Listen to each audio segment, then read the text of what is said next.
میں ذالک الکتاب کہا تھا اس کو. کتاب دنیا کی کوئی کتاب ایسی ہے کہ جس کی زبان آپ نہ جانتے ہوں اور کتاب پڑھتے چلے جاتے ہوں؟ کوئی کتاب آپ بتا دیجیے.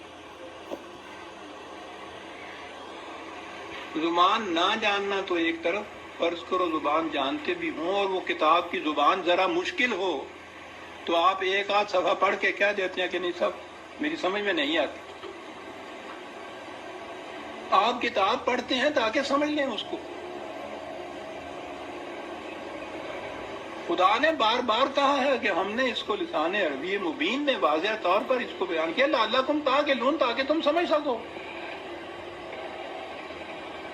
کتاب کو اگر سمجھ کے پڑھ لیا جاتا عزیزان من تو نہ ملوکیت باقی رہتی، نہ سرمایہ داری باقی رہتی، نہ مذہبی پیشوائیت باقی رہتی. سازش یہ کی گئی کہ سمجھنے کی بات یہ ہے نہیں، بغیر سمجھنے کے، بغیر مفہوم جاننے کے ان کے الفاظ کا دوہرا دینا جو ہے اس سے نیکیاں مل جاتی. ایسا چکر دیا کہ کتاب کا سمجھنا جو تھا، سمجھنا کتاب کا بے معنی ہو گیا. بغیر سمجھے ہوئے اس کے الفاظ کا دوہرا دینا عین مقصود یہ رہ گیا. کسی طوفان سے آشنا کر دے کہ تیرے بحر کی موجوں میں اضطراب نہیں.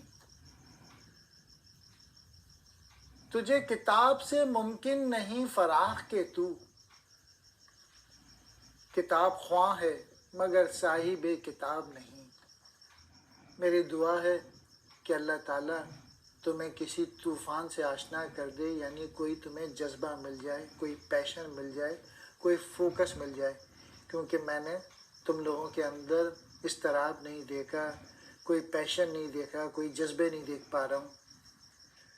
اور تم کتابوں سے فائدہ نہیں اٹھا رہے ہو. تم کتاب پڑھتے تو ہو لیکن اس پہ عمل نہیں کرتے. Learn not to do is not to learn. اصل چیز یہ ہے ایکشن ہے، ایگزیکیوشن ہے، عمل کرنا ہے. کتاب کو سمجھنا اور اس پہ عمل کرنا ہے.